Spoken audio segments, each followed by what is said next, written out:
Hey everyone, welcome back to part 2 of my October book haul. So yeah, let's get into it. The next book that I'm going to show you guys, I actually just finished it last week, and I'm going to do a review about it pretty soon, because I do want to talk about it, especially the ending.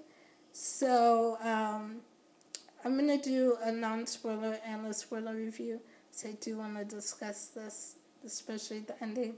So if you've read this, let me know. So I want to talk about it so much. And that is The Name of the Star by Maureen Johnson. And this is like a sort of murder mystery. It's based on Jack the Ripper. I will talk about it more when I do my my review. So look for that. It'll be coming hopefully within the next week or so. And then the next book that I'm going to show you guys.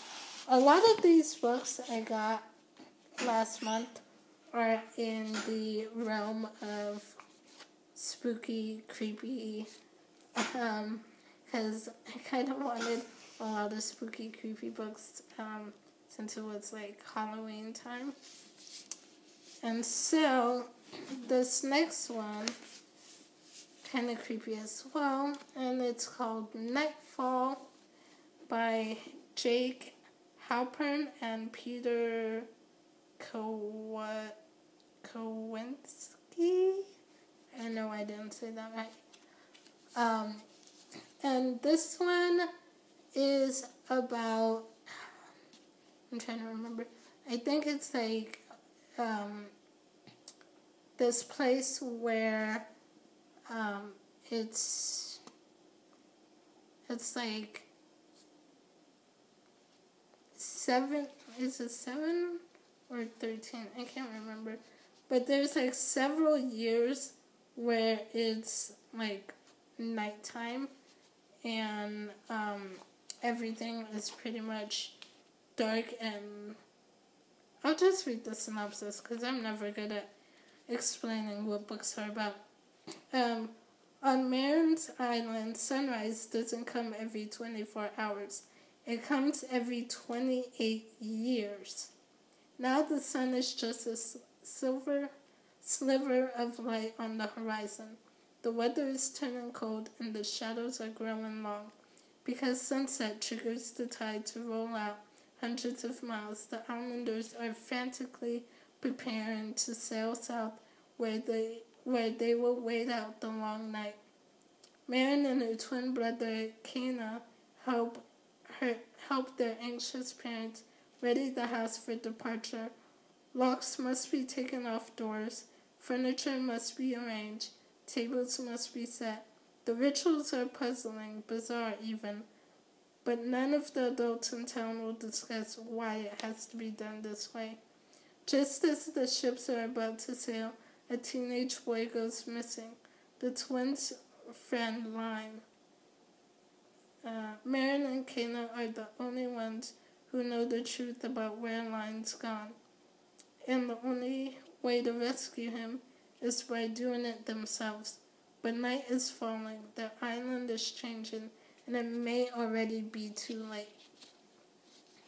So, I guess this one you pretty much do not want to be stuck, left in this town when nightfall comes, and it's pretty much going to be like nightfall for 28 years, and these group of kids get left behind, and it does not sound fun, and I would probably be terrified if I were in their shoes, especially because growing up I was always afraid of the dark, and this does not sound like a place I'd want to be.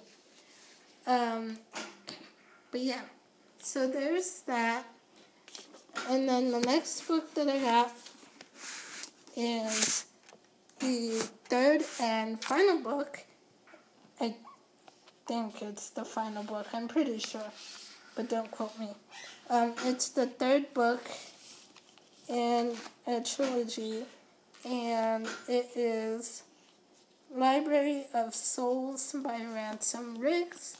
It is the third book in Miss Peregrine's Home for Peculiar Children. I believe it's a trilogy, I think. So I have read the first two books, and this is the third one, so had to get it. Then the next book, again sticking with the whole sort of creepy, spooky theme for October. This next one is about a haunted, I think it's actually a school. It looks like a house, and it says house in the title, but I think from the synopsis it sounded like it was actually a school, and that is The Dead House by Dawn Kurtowicz. Again, I'm not saying any of these names right. 3 students dead. Carly Johnson vanished without a trace. 2 decades have passed since an inferno swept through Enbridge High, claiming the lives of 3 teenagers and causing 1 student, Carly Johnson, to disappear. The main suspect, Caitlin, the girl of nowhere. Caitlin's diary, discovered in the ruins of Enbridge High, reveals the thoughts of a disturbed mind. Its charred pages tell a sinister version of events that took place that tragic night, and the girl of nowhere is caught in the center of it all. But many claim Caitlin doesn't exist, and in a way she doesn't, because she is the alter ego of Carly Johnson. Carly gets the day, Caitlin gets the night. It's during the night that a mystery surrounding the dead house unravels, and a dark, twisted magic ruins the lives of each student that dares touch it.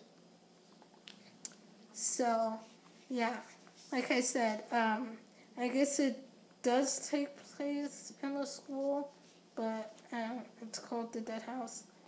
And yeah, it sounded interesting when I picked it up at Barnes & Noble. So yeah, I don't know when I'll get to it. I don't know when I'll get to any of these.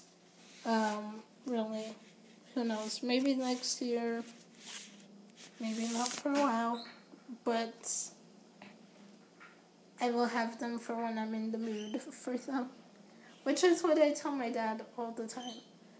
He always says, "Why do you keep buying so many books if you're not reading them?" Well, I have them for when I'm in the mood for them. Okay, so these next couple books, again from Barnes & Noble, and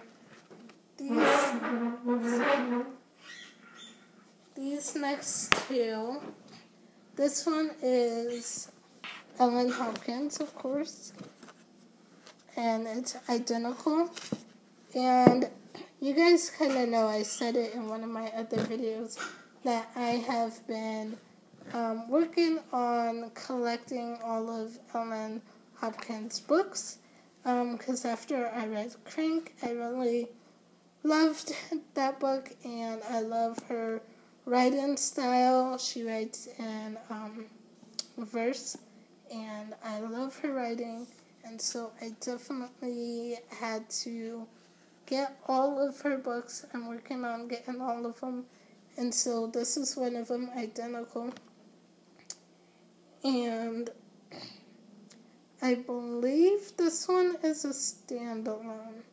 I think so. And this one is about 2 twins, identical twin sisters, I believe, and they they each have their own issues, but neither of them know about each other's issues. One of them is actually being, it sounds like she's being molested by her father. And so, and it sounds like her twin doesn't know about it yet. So, I don't know, it sounds interesting. And like I said, I'm working on getting all of Ellen Hopkins' books because I really like her writing. So, the next one is also an Ellen Hopkins book. And this one, I think this one is actually part of a trilogy or series, not sure, but in this one I think it's the first one. I'm not even sure. But this one is perfect, and is it the first one? I think so. I'm not sure. But it says, what would you give to be perfect? Everyone has something, someone, somewhere else that they'd rather be.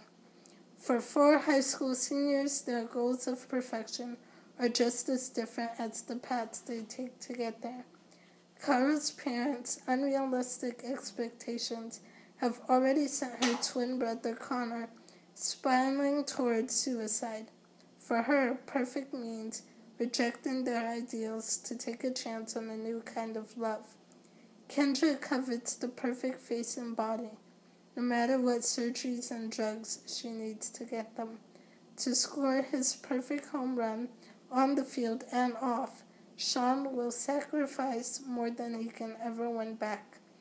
And Andre realizes that to follow his heart and achieve his perfect performance, he'll be living a life his ancestors would never have understood. Everyone wants to be perfect, but when perfection loses its meaning, how far will you go? So, it says a riveting and startling companion to the best-selling Impulse. Okay. So, I guess it's a companion series or book. Yeah.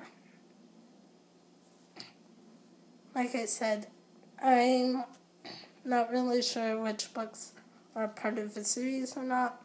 I'm just collecting all of her books, but I will figure out which ones are series because I do want to read them in order, obviously.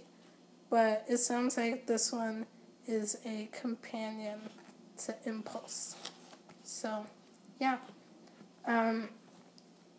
That's pretty much it for this video for part 2. I do have more books to show. Fortunately, my iPad's going to shut off on me any minute now, so I will be filming the rest in a part 3 video. So, see you guys soon for part 3. Bye.